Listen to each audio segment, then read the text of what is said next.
안녕하십니까. 수포마무리한 초등수학 제1편을 한번 시작해 보도록 하겠습니다. 저는 공학박사 랜선 남편 채널을 운영하고 있는 초등학생 아들을 둔 평범한 아빠입니다. 아이 엄마가 초등학생 아들 수학을 가르쳐 주면서 어려움을 자주 겪는 것을 목격하고 다른 엄마들에게 작은아마 도움이 되었으면 하는 마음에 다음과 같은 유튜브 영상을 제작하게 되었습니다. 오늘은 그 1편으로 속력 문제에 대해서 한번 이야기해 보도록 하겠습니다. 요즘은 초등학생들도 수학 학원을 많이 보내시는데요. 학원의 숙제, 양과 수준이 만만치 않다는 것을 어머님들이라면 다들 공감하실 겁니다. 그래서 그 숙제를 아이 스스로 모두 해결하는 데는 한계가 있습니다. 특히 선행학습을 많이 하는 경우는 더욱더 그렇다고 할 수 있습니다. 그럼에도 우리 부모님들은 숙제를 다 해야 놀 수 있다 라고 이야기하면서 아이를 힘들게 하곤 합니다. 그러면 아이들은 숙제는 엄청 많은데 놀고는 싶고 결국 깊게 생각을 안 하고 문제 푸는 속도에만 집중을 하게 됩니다. 특히 서술형의 어려운 문제가 등장하는 초등학교 고학년의 수학은 더 싫어지기 마련입니다. 그래서 흔히 5학년 수학부터 수포자가 많이들 생긴다고 합니다. 그래서 제 생각에는 초등학교까지는 역시 부모님들이 아이의 수학 학습을 보조해 주셔야 합니다. 즉 학원과 병행해서 어머님들이 아이들을 일정 부분 지도해 주셔야 한다는 말입니다. 그러나 어머님들이 맞이해야 하는 현실은 그리 녹록치만은 않습니다. 초등학교 고학년으로 갈수록 서술형 문제가 많이 등장하게 됩니다. 수학을 좋아하지 않는 어머님들은 점점 더 어려움을 느끼실 텐데요. 상위권 자녀들을 지도해야 하는 부모님들은 그야말로 많은 스트레스를 받을 것입니다.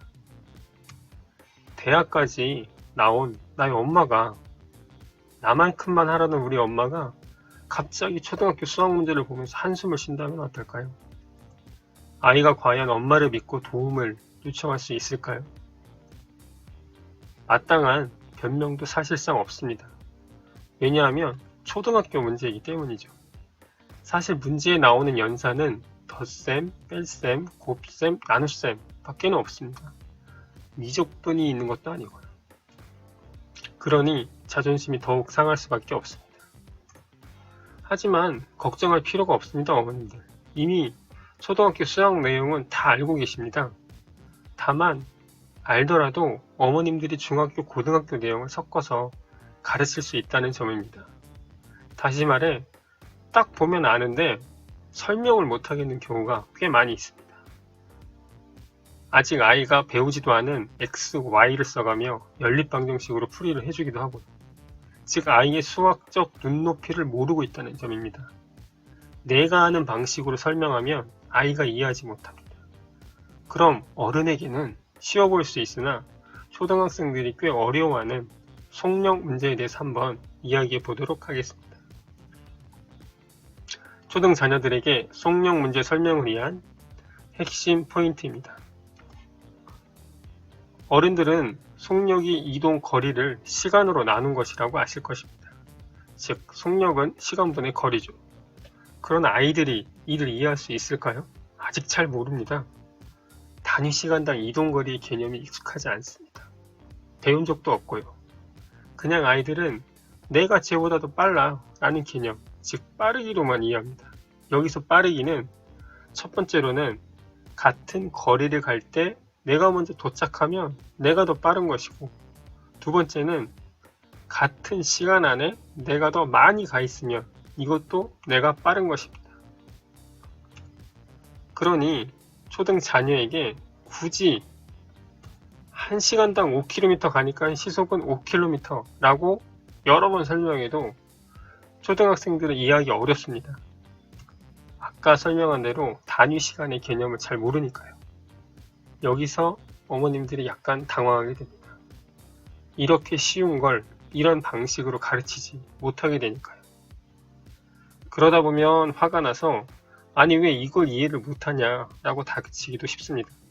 어머님들도 그 나이에는 단위 시간당 이동거리 개념을 결코 이해하지 못했을 텐데 말이죠. 그래서 이런 설명을 반복하다 보면 몸도 마음도 지치게 될 것입니다.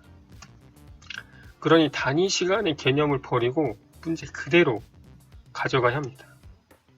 강요하지 말고 있는 그대로 정리합니다. 걱정을 하실 필요가 없습니다. 왜냐하면 문제에서도 우리가 아는 시속으로 빠르기를 알려주지 않습니다. 얼마의 거리를 어느 정도의 시간을 걸려서 간다 라고만 문제에 써있죠. 그리고는 간접적으로 이렇게 알려준 빠르기를 통해 문제에서 일정 시간이 지나면 얼마큼 갔을까, 또는 일정 거리를 가는데 얼마의 시간이 걸릴까, 이 두 가지 유형으로 물어봅니다. 그래서 이런 문제를 우선 시간과 거리로 단순화하는 것입니다. 아무리 복잡한 문제도 초등학생 수학에서는 시간과 거리로 표현한 빠르기만 알면 전부 풀립니다. 그럼 한번 쉬운 예제를 보실까요? 25분에 5km를 갈 때 1시간 40분 후면 얼마큼을 갈 수 있을까? 라는 문제입니다. 아마도 여러분들이라면 머릿속으로 1분에 200m 가는 속도이니 100분 후에는 20km를 간다 라고 아마 쉽게 푸실 수 있을 겁니다. 그러나 아이한테 1분당 200m 가니까 분속이 200m야 라고 설명을 하시면 안 된다는 겁니다. 앞에서 말씀드린 대로 문제를 시간과 거리로만 나타냅니다. 그러면 25분에 5km를 이동하고 그럴 때 100분이면 얼마를 갈까? 라고 설명을 해야 합니다.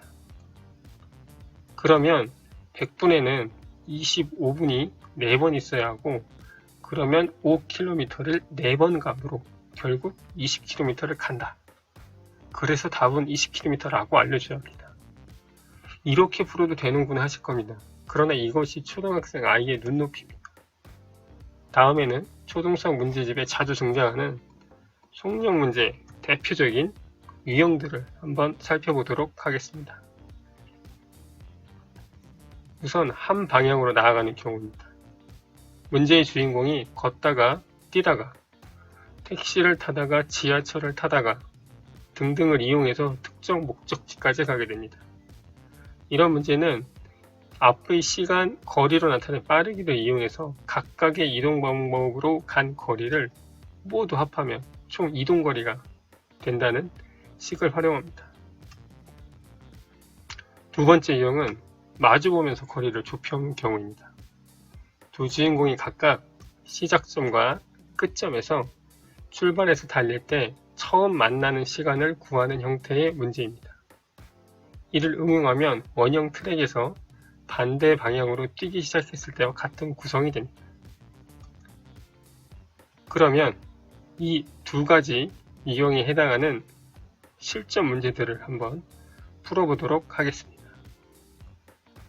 필제는 집을 출발해서 학원까지 가는데 20분에 1km 가는 빠르기로 90분을 달렸고, 그 뒤에는 지쳐서 1분에 10m 가는 빠르기로 걸었습니다.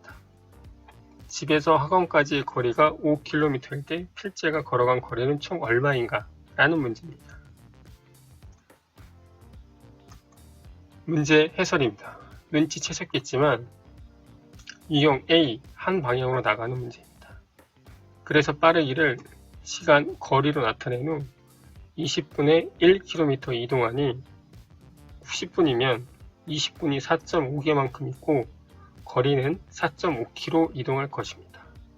총 이동 거리가 5km이므로 결국에 걸어간 거리는 500m가 돼야 하고 1분에 10m 이동 빠르기를 가지고 있으므로 답은 50분을 걸어야 합니다. 오히려 분속을 구해서 하는 것보다 셈이 더 쉽습니다. 초등 수학 문제의 특징입니다. 마지막으로 한 문제 더 풀어보겠습니다. 한 바퀴가 360m인 운동장을 필제와 별이가 서로 반대 방향으로 뛰기로 한다.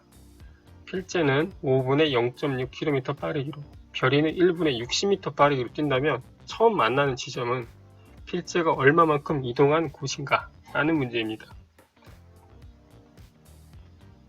이 문제는 유형 B, 응용편에 해당합니다. 즉 반대 방향으로 뛰는 트랙 문제입니다. 성인이라면 아마 필재 속력이 분속 120m, 별이 속력이 분속 60m이므로 x분 동안 이동거리의 합인 180 곱하기 x는 360으로 해서 2분 후에 필재는 240m 이동한 지점에서 만난다고 푸실 수 있을 겁니다. 그러나 초등학생은 약간 다른 방법으로 봅니다. 별이 빠르기를 필재와 같은 시간인 5분으로 보면 300m이므로 필재가 2배 더 빠르고, 그러면 같은 시간에 움직인 거리도 필재가 2배 더 많습니다. 그러니 네모 3개가 360m가 되고 네모 하나는 120m, 결국 시간은 2분 경과 후에 필재는 240m를 가서 만나게 되겠습니다. 다들 고생하셨습니다. 다음 업로드할 강의 내용은 많이들 어려워하시는 톱니바퀴 문제편입니다. 내용이 마음에 들으셨다면 구독과 좋아요 부탁합니다.